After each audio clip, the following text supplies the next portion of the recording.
कर रहे हैं कुछ लोग, तो मैंने कहा मैं भी रिस्पॉन्स दूं। पर चल के दिखा दीजिए ना। मतलब मैं कोई खिलौना हूँ जिसको बाजार से खरीदते चाबी भरी और चल के दिखा दीजिए सर।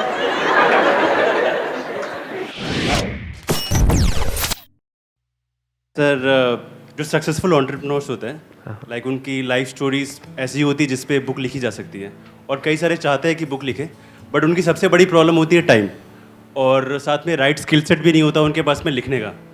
तो मैं 1-1.5 साल से एक बिज़नेस पे काम कर रहा हूँ, द बुक्स फैक्ट्री, जिसमें ये है कि हम लोग उन सक्सेसफुल एंटरप्रेन्योर्स को अप्रोच करते हैं, जिसमें हम लोग उनका इंटरव्यू लेते हैं, मतलब उनका शायद 8 से 9 इंटरव्यू लेते हैं हम लोग, और हर चैप्टर पे 1-2 इंटरव्यू होता है, और उसके बेसिस पे हम लोग डिफाइन करते हैं कि एग्जैक्टली आपके क्या थॉट्स है, क्या आइडियाज़ है, क्या आपका विजन है बुक का, और उसके अकॉर्डिंग जो मैंने एक एंजल राइटर्स की टीम बना के रखी है, वो भी टीम क्या है, वो बस फ्रीलांसिंग वेबसाइट से मैं लेता हूँ और वहाँ से मैं लोगों को हायर करता हूँ, जितना वो पेमेंट करते हैं उसके अकॉर्डिंग मैं उनको हायर करता हूँ, और बेसिकली उसके अकॉर्डिंग, उनके थॉट्स के अकॉर्डिंग, उनके विजन्स के अकॉर्डिंग हम लोग उनका बुक लिखते हैं, फिर बुक पब्लिश करते हैं अमेजन वगैरह पे, प्रमोशन करते हैं, मार्केटिंग करते हैं, तो इससे काफ़ी प्रॉब्लम सॉल्व होती है। तो क्वेश्चन ये है कि बिज़नेस ठीक चल रहा है, यूएसए में मेन क्लाइंट्स मेरे आ जाते हैं, पर इंडिया वाले जो क्लाइंट्स हैं वो टैप नहीं होते, वो उतना पेमेंट करते नहीं है, वो पैसा उतना देते नहीं है, वो कहते हैं इतना तो बहुत ज़्यादा है। तो सर ये प्रॉब्लम था कि इंडिया में कैसे मार्केट को कैप्चर किया जाए। आप कह रहे हैं यूएस में तो ये चल रहा है बिजनेस आपका,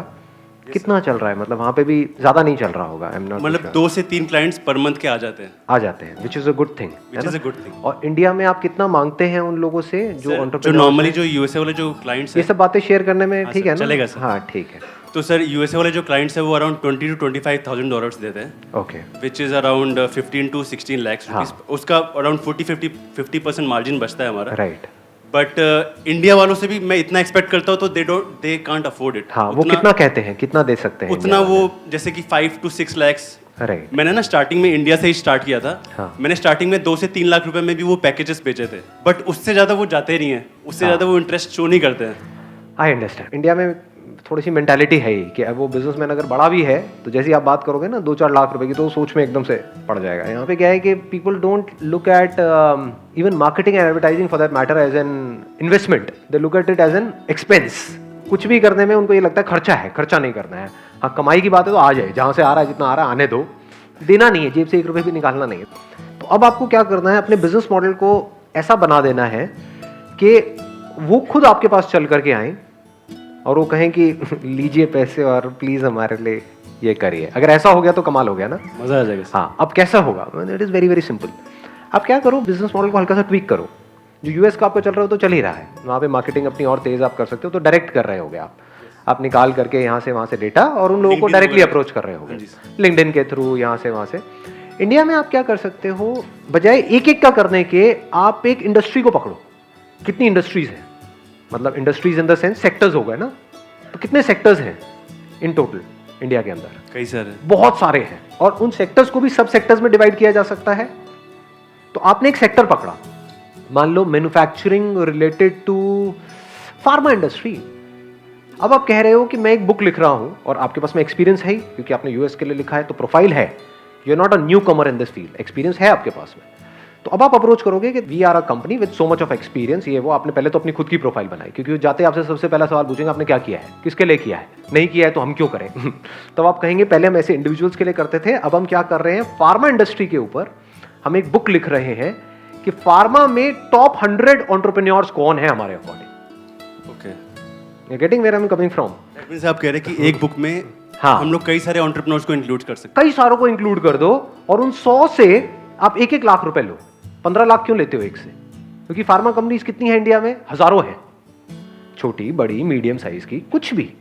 तो बोलो कि हम क्या करेंगे, आपकी पूरी विजन को, आपने क्या किया, कैसे किया, ये वो करके, और उसको बताएंगे पूरी दुनिया को कि देखो आपने कहां से शुरू किया था और आज आप कहां पर आ गए हो, कितने छोटे लेवल से आपने शुरू किया था। 1 लाख रुपए देने में उनको कोई दिक्कत भी नहीं होगी। 1-1 लाख रुपए अगर आपके पास 100 से आया तो आपके पास में 1 करोड़ रुपए आ गया। हाँ, तो अब आपके पास मार्केटिंग का भी बजट आ गया। अगर आप एक के ऊपर ही बुक लिखते हो, दैट मीन्स 10-15 लाख रुपए आप लगाते हो, और किसी एक के ऊपर बुक लिखते हो, तो उसमें क्या मार्केटिंग करोगे? मार्केटिंग के लिए भी तो पैसा चाहिए, प्रिंटिंग के लिए भी चाहिए। बिल्कुल सर। हाँ, तो अब आपने क्या किया, शुरू में इसकी कॉपीज कम बनवाई, क्योंकि एकदम से बिकेगा तो है नहीं वो, अभी भी आप कम ही बनवाते होगे, 1000-2000 कॉपीज है जितनी भी है। डिजिटली हम लोग पब्लिश करते हैं, लाइक ट्रेडिशनल पब्लिशिंग नहीं है। राइट, आप अभी डिजिटली कर रहे हो, अब यहाँ पे ट्रेडिशनल भी कर सकते हो, दोनों, डिजिटल कम ट्रेडिशनल, प्लस इसका आप बोलोगे एक इवेंट भी होगा जहां पर आप आएंगे, आपको एक अवार्ड दिया जाएगा। ओके, तो सब कुछ हो गया, एक पूरा का पूरा पैकेज बन गया। इवेंट में कितना लगा, 5-10 लाख रुपए। तो ये पहली बार में अगर आपने देखा आपके पास 1 करोड़ आने वाला है, उसमें से आपने मानो पूरा 1 करोड़ भी लगा दिया, तो अगले साल जब आप दोबारा से ये करोगे, आप समझ रहे हो क्या होगा? क्या वो 1 लाख नहीं, वो 2 लाख भी देने को तैयार है। सही बात। और वो खुद आपके पास आएंगे, प्लस अगले साल जो लोग नहीं आए हैं, they also want to be a part of it. तो अब आप क्या कर रहे हो, अब आप एक ऐसा स्ट्रक्चर बना रहे हो, जैसे कॉन्टेस्ट होते हैं, जब कोई कॉन्टेस्ट शुरू होता है तो कोई इंटरेस्ट नहीं लेता है, जब वो कॉन्टेस्ट 2 साल हो जाते हैं, 5 साल हो जाते हैं, 10 साल हो जाते हैं, रियलिटी शोज होते हैं, जब शुरू होता है कोई इंटरेस्ट नहीं लेता है, जब वो एक ब्रांड बन जाता है 2 साल 4 साल 5 साल बाद, तो हर कोई उसमें आना चाहता है, चाहे वो कोई सिंगिंग शो हो, चाहे ये हो वो हो। तो इसको आप एक ब्रांड की तरह देखो। तो अब क्या होगा, ये एक सस्टेनेबल बिजनेस मॉडल बन गया। इस तरीके से अलग अलग सेक्टर्स के लिए, अलग अलग इंडस्ट्रीज के लिए आप अलग अलग ब्रांड्स खड़े कर सकते हो। Top 100 pharma entrepreneurs in India, इसको आप फार्मा भी बोल सकते हो, हेल्थ केयर भी बोल सकते हो, और ब्रॉड हो गया सेक्टर। अब इसमें हॉस्पिटल्स भी आ गए, फार्मा कंपनीज भी आ गई, सब आ गया। Top 100 health care entrepreneurs in India, सुनने में भी अच्छा लगता है वर्ड, कि they are caring for health. मजा आ रहा है यार, आ रहा है ना? थोड़ा सा दिमाग खोलो तो मजा आएगा इस पूरी कहानी को देखने में। उसके बाद में ऐसे ही आप अलग अलग सेक्टर्स के लिए कर सकते हो। और कौन कौन से सेक्टर्स हैं जहां पर के कुछ बहुत बड़ा हो रहा है, बताओ? Top 100 FMCG entrepreneurs in India. FMCG की कितनी कंपनीज हैं, भरी पड़ी हैं, हजारों हैं। उनकी आपको डायरेक्टरीज मिल जाएंगी, वहां से आप डायरेक्टली उनको अप्रोच कर सकते हो, अपनी मार्केटिंग कर सकते हो। अपना ये जब आप इवेंट करोगे और ये बुक रिलीज करोगे, तो एक प्रॉपर आप तरीके से रिलीज कर सकते हो, उसमें किसी सेलिब्रिटी को भी आप इन्वॉल्व कर सकते हो। आप आओगे सर? मैं तो बिल्कुल नहीं आऊंगा। मेरी वेबसाइट पे आपने शायद देखा नहीं है, राइट? सो कोई भी ऐसा सेलिब्रिटी या कोई ऐसा पर्सन जो आए वहाँ पर, इनॉग्रेट करे उस इवेंट को, जो आ करके उन लोगों को अवार्ड्स दे, तो उनके अंदर भी एक क्रेज आ जाएगा कि हाँ ये सेलिब्रिटी आने वाली है या आने वाला है, आप उससे पहले टाइप कर लो।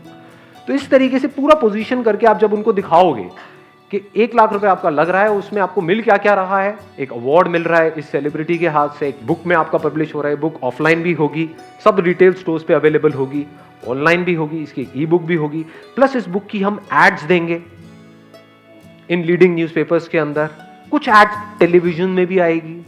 टेलीविजन एड हमको सुनने में बहुत बड़ा लगता है, इससे क्या हो रहा है, आपका पैकेज इंटरेस्टिंग होता चला जा रहा है, आप उनको कमिट कर सकते हैं, क्योंकि television ad is not that expensive. जो लीडिंग चैनल्स है वहां पे महंगा होता है एड, 10 सेकंड का 2 लाख रुपए, 3 लाख 5 लाख रुपए होता है। लेकिन ऐसे बहुत सारे चैनल्स हैं जो पॉपुलर हैं, कुछ न्यूज चैनल्स हैं जो 10 सेकंड की एड आप वहां पे 1000 रुपए, 2000, 3000 रुपए में आप दे सकते हैं। तो अगर आपने पूरा पैकेज लिया तो 2 लाख रुपए में आपका पूरा का पूरा पैकेज तैयार है। पहले आपने उन लोगों से बात करी, पूरे रेट्स लिए, पैकेज बनवाया, तो 2-4 लाख रुपए भी अगर आपने उधर लगाया, 5 लाख रुपए आपने टीवी में लगाया, 5 लाख रुपए आपने न्यूज़पेपर्स में लगाया, तो क्या हो रहा है, एक बार की मेहनत है ये, लेकिन फिर पूरी लाइफ आपकी किस डायरेक्शन में जाएगी, दैट इज बियॉन्ड इमेजिनेशन। होता क्या है, हम देखो 2 तरह के रास्ते होते हैं बिजनेस में। एक ये है कि कुछ ऐसा किया जाए जो मुश्किल हो, यानी कि हर कोई ना कर सके। अब ये सुन करके बहुत सारे लोग की हवा टाइट हो जाएगी, अरे इतना कौन करेगा, समझ गए? बट यही इस बिजनेस की ब्यूटी है कि जो कर गया ना इस तरीके से, अब हर कोई जब आएगा उससे कॉम्पीट करने के लिए, तो वो यही सोचेगा अरे इतना कौन करेगा, तो कोई कंपटीशन होगा ही नहीं। धीरे धीरे आपकी मोनोपोली बनती चली जाएगी। और जो फर्स्ट मूवर एडवांटेज बोलते हैं इसको, जो पहले शुरू कर देता है किसी भी काम को, वो कर देता है। बॉलीवुड में कितने अवार्ड फंक्शंस हैं, उसमें अब तो बहुत सारे हो गए हैं, लेकिन जो पुराना है वो तो पुराना ही है ना। बॉलीवुड अवार्ड फंक्शन के नाम से सबसे पहला नाम कौन सा आता है हमारे माइंड में? फिल्म फेयर आता है। क्यों? सबसे पुराना है। और आने वाले टाइम में आपको स्पॉन्सरशिप्स भी मिल सकती हैं इसकी, कि this book sponsored by this, powered by this, presented by this. एक एक स्पॉन्सर आपको 20-20 लाख, 50-50 लाख रुपए देगा। तो ये जो पहले साल में आपका गेम शुरू हो रहा है 1 करोड़ से, उसको आप धीरे धीरे करके और अलग अलग सेक्टर्स के लिए आप बढ़ा करके आप 100-150 करोड़ तक भी पहुंच सकते हो। यहाँ से कोई बहुत बड़ी बात नहीं है। और शुरू में ये पहला आपको करने के लिए कोई बहुत बड़ी टीम नहीं चाहिए, बहुत ज़्यादा लोग नहीं चाहिए, आप उनसे टाई अप भी कर सकते हो ऐसे लोगों से। जो कंटेंट राइटर्स होते हैं उनसे आप टाई अप कर सकते हो ना फ्रीलांसिंग बेसिस, आपको हायर करने की जरूरत नहीं है। राइट। तो इस बिजनेस को आप ऑलमोस्ट जीरो इन्वेस्टमेंट में शुरू कर सकते हो। इसमें लगेगा कुछ भी नहीं, लेकिन जब एक बार एक क्लिक कर गया, शुरू में एफर्ट लगेगा, डेफिनेटली लगेगा। एक बार धीरे धीरे आपका ब्रांड बन गया, फिर ईयर ऑन ईयर ये चीज होती चली गई, तो फिर कहाँ जा सकते हो, उसकी कोई लिमिट ही नहीं है। ये जो अभी इनसे डिस्कशन हुआ, उसका कुछ बेनिफिट हुआ आप लोगों को? लग रहा है जेन्युइनली कि बेनिफिट हो रहा है? समझ आ रहा है कैसे सोचते हैं, बड़ा कैसे सोचते हैं? और बड़ा सिर्फ हवा में नहीं, मतलब मुंगेरी लाल के हसीन सपने नहीं, बड़ा वो जो प्रैक्टिकल भी हो। जो भी कुछ मैंने इनको कहा वो सब प्रैक्टिकल लग रहा है, रियलिस्टिक लग रहा है, उसकी नीड भी है। Down the line is going to be a brand. ठीक है जी, जब करोड़पति बन जाओगे हमें भूल तो नहीं जाओगे ना, गरीबों को मत भूल जाना भैया, हमें भी याद रखना। नहीं सर, नहीं नहीं याद रखोगे? याद रखूंगा। याद रखोगे। Thank you ji.